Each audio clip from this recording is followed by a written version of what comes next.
YouTube, welcome back to my channel. It's Omar X Charity's YouTube channel, and it's been a minute since we posted, but you know what, y'all, I'm ready to pick up the camera again. Okay, I have entered into a new season of life and I'm so ready to tell you all about it. So just in case you don't know, my name is Charity. My husband's name is Omar. We just had a little baby. He's 3 months old. His name is Clay, and I'm a new mama. I'm a new mama. I'm loving this journey so far. It has come with its challenges, let me tell you, but God is so good because he has seen us through. He's made sure we had family and friends in our corner, providing us resources, tips, a shoulder to cry on, because baby, let me tell you, okay? All right, so also I have a background in occupational therapy, so I do feel like that's going to be important when it comes to me giving tips, tricks, and hacks and trying to see what actually works and what should be left in the textbook, if you know what I mean. In addition to that, I'm expecting you guys to do the same for me. So please be all up in my comments giving me tips, tricks, and stuff that you guys realize has helped you, has been helpful, fundamental, even with you child rearing yourself. So here we go. Okay, so the first thing I've learned, number one, get up before your baby gets up. I was making the mistake of really leaning into the idea of sleeping when your baby sleeps, okay?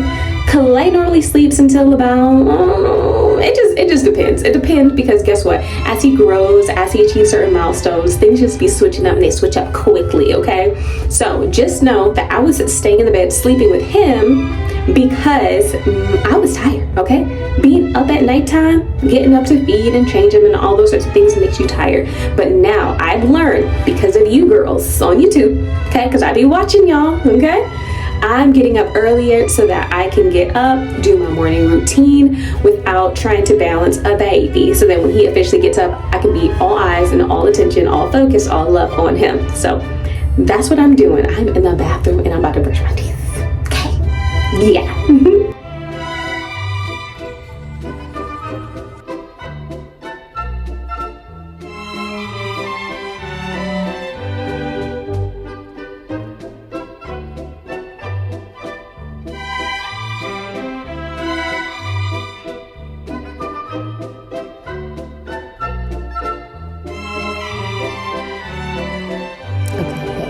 So I'm back up with Clay in his nursery, and he absolutely loves listening to books. He likes looking at the pages.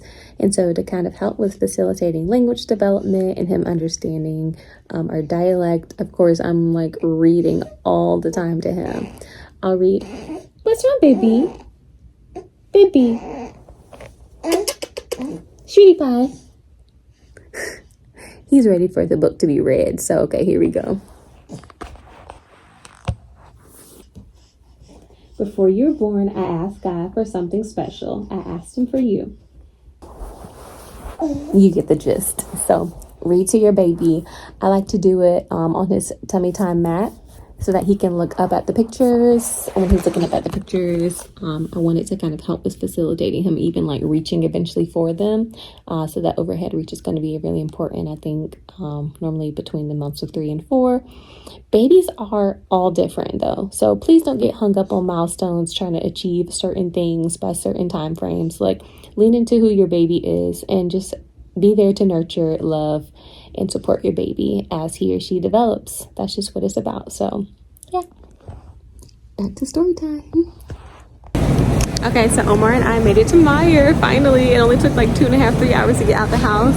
Hey, we're still new at this. You gotta give us some grace. And if y'all have tips for getting out the house quickly with a baby, especially if he's not considered a newborn anymore, but he's definitely his infant stage still, then let us know. I got him strapped in his carrier. He seems to really like it. I was wearing the boba wrap for a very long time. This is actually the first time I actually put the carrier on, which is a lot more rigid. It provides a lot more, I feel like, just attachment and security for him, because the boba is literally like cotton. You know what I mean? So I'm wrapping it around my body. I'm wrapping it around him. And so because he's getting a little bit heavier now, I don't feel like he felt as secure with that one. And so, yeah. We are enjoying this one. He seems very comfortable, and I feel like I could be a little bit more hands off with him now because I don't feel like he's going anywhere. So yeah. So we made it to the grocery store, and can we talk about the Daniel's fast? Can we talk about that sort of thing?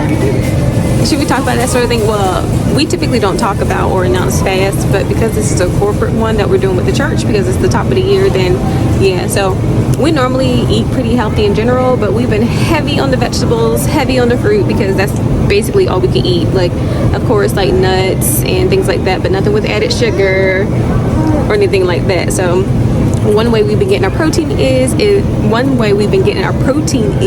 by purchasing tofu. So here we are. Whenever I do make tofu, normally it's the extra firm one, and then I use like a cloth of some sort just to absorb all of the liquid for about I think he's pooping. Life of a mama.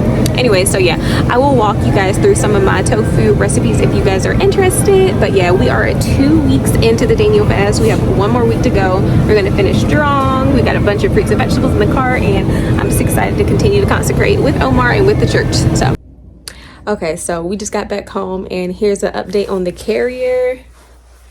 Because like I said, this was the first time we used it at the grocery store. Normally I use the boba wrap, which I can give y'all a little tutorial of how to use that if you like. And I can give you like pros and cons of each one if you want. But he was not feeling it this time. So I'm going to read the manual and see if there's a way that I can adjust it somehow, so that when I put him in, he's a little bit more comfortable, because he did not like it whatsoever. Like, I literally had to take my hand and place it inside of the carrier and support his butt so that he wasn't like pressing his butt and full weight down on the carrier. Like, I had to support his butt so that he didn't like feel uncomfortable. And that's the only way that he would actually tolerate it. He ended up falling asleep in the grocery store, which he typically does, but at first he was so antsy, let me tell you. So yeah, we'll play around with it. At the end of the day, it's still better than carrying him in my arms, because oh my gosh, I could probably get through like 3 or 4 aisles like that, and after that it feels like my arm's about to fall off, let me tell you. Like, it's horrible. So yeah, that's where we are with things. I'm about to change him real quick, and then put all the groceries away, cook something, and wind down for the night. What's up, YouTube? I'm back. So it's been an entire day. Like, it's Tuesday now. I think the last time I picked up the phone to vlog was yesterday when Omar and I got back from the grocery store. Listen, it's going to take me a moment just to kind of get into the swing of things. So show grace if I'm kind of like all over the place. But yeah, eventually I'll get it together. But anyways, I wanted to invite you into the kitchen today because I am about to make some food. And as I mentioned yesterday, we're on this Daniel fast with the church. So the focus is not trying to figure out like what all it is that we can eat all day, every day. The focus should be on praying, reading the word, filling up that way, truly consecrating, eliminating distractions, and drawing closer to the Lord. Okay, so with that being said, even still, I try to get a little creative in the kitchen so that maybe some of the things that we're doing during the fast we'll actually enjoy and then carry over into our normal routine after the 21 days is over. So one little snack that Omar and I both enjoy, it's really simple, and they're just like kale chips. So while I was at the market yesterday, I did pick up some fresh kale, and this recipe is super, super easy, very simple. We actually eat kale chips even when we're not fasting, just as a little snack or appetizer. All you do is just take off all the little stalks off of the kale. You rinse the kale, you wash your kale, right? I like to cut them up into like little bite-sized pieces. What's most important though for your kale chips, just like when you're making french fries, you do not want any moisture or any water left on your kale. So whether you use a salad spinner or you just use some of your paper towels just to get all the excess water off the kale, you want to make sure you're doing that. After that, you just take them, place them on a baking sheet, drizzle them with some olive oil, a light salt, and then pop them in the oven. Typically, I do anywhere between 300 to 350, and then I'll do it, what do I bake it? I think I bake it for like 20 minutes, 30 minutes, flipping, and then kind of like tossing the kale halfway through just to make sure everything is kind of cooking evenly. And one time I did try to like increase the temperature to like, I think like 400 or something, and I noticed that it cooked the kale too quickly and it burnt it.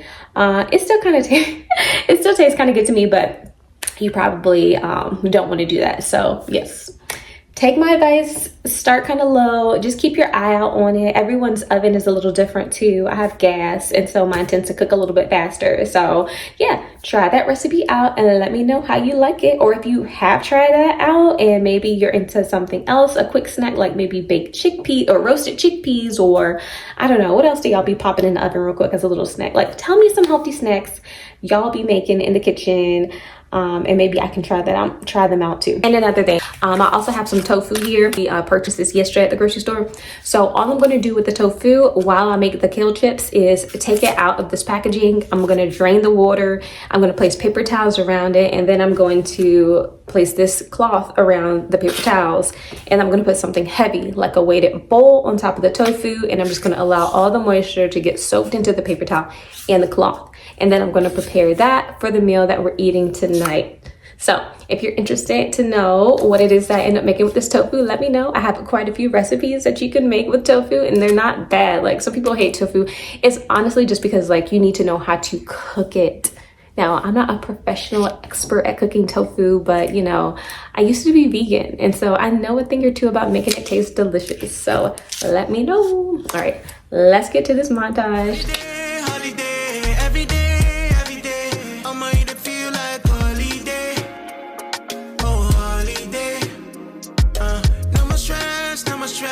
When I excited get, I'm way to feel like holiday, holiday, oh holiday.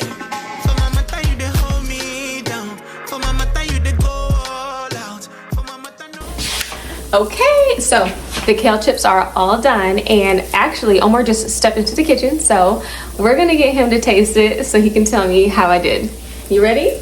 I'm ready. Hey. All right. So this is what they look like, y'all.